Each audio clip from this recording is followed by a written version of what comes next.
Hi, I'm Amaya and welcome back to my channel.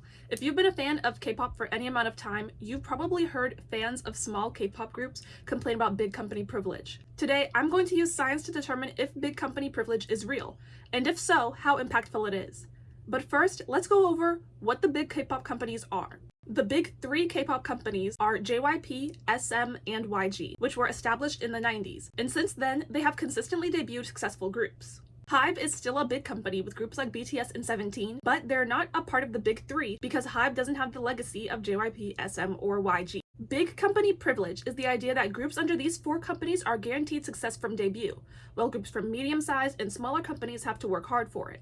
For the purposes of this video, I will count groups under subsidiaries or sublabels as groups under the head company. So a group under the Black Label counts as a YG group, and a group under Big Hit, Pledis, or Source Music is a HYBE group.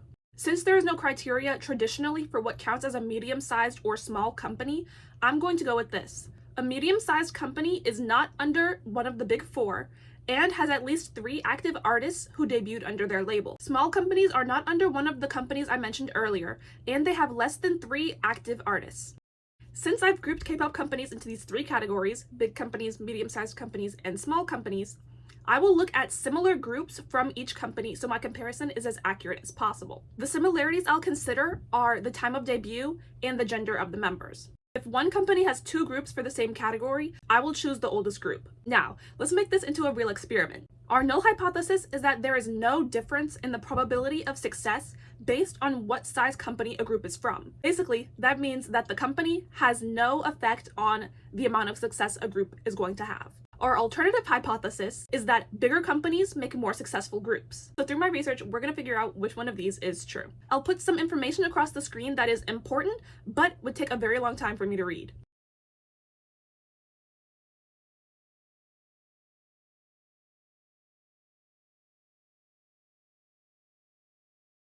The different brackets that I used were boy groups from 2023 to 2025, girl groups from 2023 to 2025, girl groups from 2020 to 2022, and boy groups from 2018 to 2020. Let's start with girl groups who debuted between 2023 and 2025. The girl groups for this data set are Hearts to Hearts, Baby Monster, and ILLIT are from our big companies, Kiki is from Starship, which is our medium-sized company, and Bad Villain are from a small company, BPM. Originally, I included If I as one of my small company groups. However, their one album is digital, so they don't have any sales, meaning that they have no data for me to put on any of the graphs. I put my data into bar graphs so it was easier for you guys to see and interpret instead of having to read raw numbers like I did.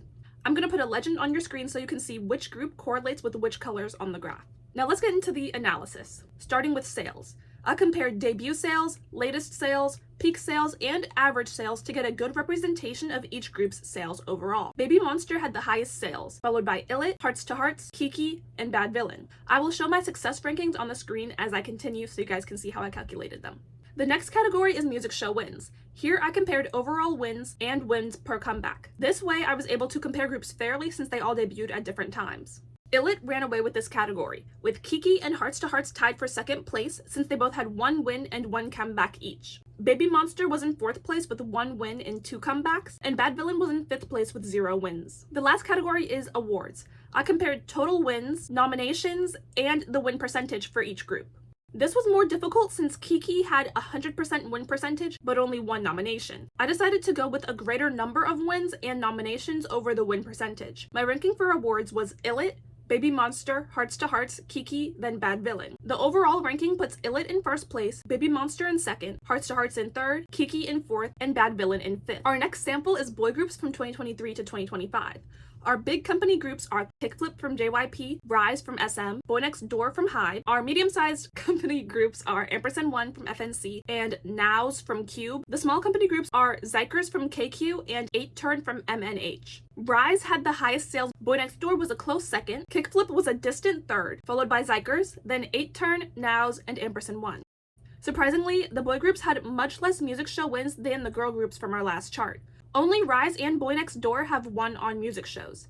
Since Rise had a higher number of wins per comeback, I gave them the win in this category, making Boy Next Door 2nd place and everyone else tied for 3rd. For awards, we can see that Kickflip has the highest win percentage, which is expected since they had the most recent debut. I prioritized wins and nominations, making Rise and Boy Next Door first and second place respectively, followed by Kickflip, then Now's, 8-Turn, and Zykers, with Ampersand 1 in last place since they unfortunately haven't won any awards. Our overall ranking is Rise, Boy Next Door, Kickflip, Zykers, and Now's tied for 4th place, 8-Turn, then Ampersand 1. I needed to break the tie between Zykers and Now's, so I looked at my 2 tiebreaker categories, which are tours and the number of albums. Since Zykers had a higher number in both categories, I gave them the win.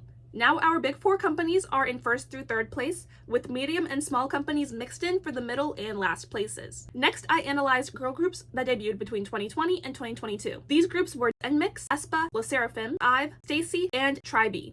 aespa had the highest sales, but was closely followed by IVE. LE SSERAFIM was in 3rd place, NMIXX was a little further behind in 4th place, STAYC was in 5th, and TRI-B was a distant 6th. Next up was music show wins, where IVE dominated. aespa and LE SSERAFIM were very close, but aespa had 1 more win and 0.2 more wins per comeback on average, so they took 2nd place. This pushed LE SSERAFIM to 3rd, STAYC was in 4th, and NMIXX was 5th, with TRI-B in 6th place with 0 music show wins. Last was awards, where aespa took 1st place and IVE was 2nd. Next was LE SSERAFIM, and although STAYC had a higher win percentage, LE SSERAFIM had more wins and nominations by far, which pushed STAYC into 4th, NMIXX took 5th, and TRI-B was 6th. Now let's look at our overall rankings. We have aespa, IVE, and LE SSERAFIM in 1st, 2nd, and 3rd. STAYC was 4th place. Surprisingly, NMIXX was 5th, and TRI-B was 6th. This ranking differs a little bit because IVE and STAYC placed higher than expected for coming from medium and small companies, while NMIXX slipped a little bit since they were expected to rank between 1st and 3rd place for a big company group. Now let's look at our last category, boy groups who debuted between 2018 and 2020. Our boy groups are Stray Kids, TXT, Treasure, P1 Harmony, CRAVITY, ATEEZ, BAE173. Stray Kids ran away with the sales category. 2nd was TXT, 3rd was Treasure, followed by ATEEZ in 4th, CRAVITY in 5th, P1 Harmony in 6th, and BAE173 in 7th. For music show wins, Stray Kids, TXT, and ATEEZ were 1st through 3rd, P1 Harmony was 4th, CRAVITY was 5th, Treasure was 6th, and once again, BAE173 was 7th. In the awards category, Stray Kids and TXT were 1st and 2nd. Treasure did pretty well in this category, securing the 3rd spot, ATEEZ was 4th, and CRAVITY, P1 Harmony, and BAE173 were 5th through 7th. The final ranking for boy groups from this period is Stray Kids, TXT, ATEEZ, CRAVITY, P1 Harmony, BAE173. Before I compare these groups overall to see if groups from big companies really fare better than groups from small companies, I have an important disclaimer about the data. I believe that these rankings are as close to accurate as I could possibly be. If you would have used another method to make comparisons, let me know in the comment section. While you're there, don't forget to subscribe, unlike 97% of my viewers, and like the video so it gets recommended to more people. So, the probability of a group from the Big 4 being in the top 3 for their ranking was 10 out of 12, or 83.3%. That is extremely likely. The probability of a group from a medium-sized company being in the top 3 was 8.33%. Our only group that did this is IVE. Then the probability of a group from a small company being in the top 3, again, was 8.33%.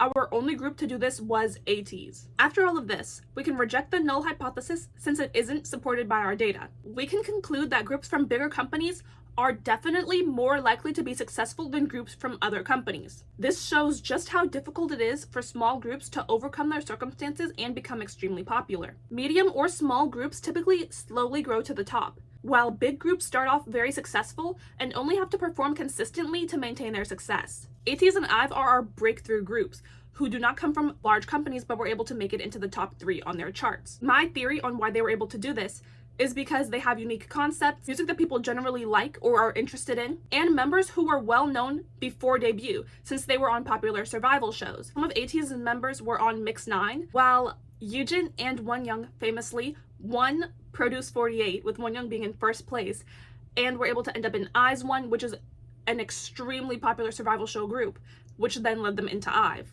They also come from companies who have had successful groups in the past. For example, KQ had Block B before ATEEZ, and Starship has had a lot of successful groups, for example, Sistar. Even then, there is still a perfect combination for these groups to become successful, since they can't guarantee the same level of success for all of their other groups. I think one thing is clear.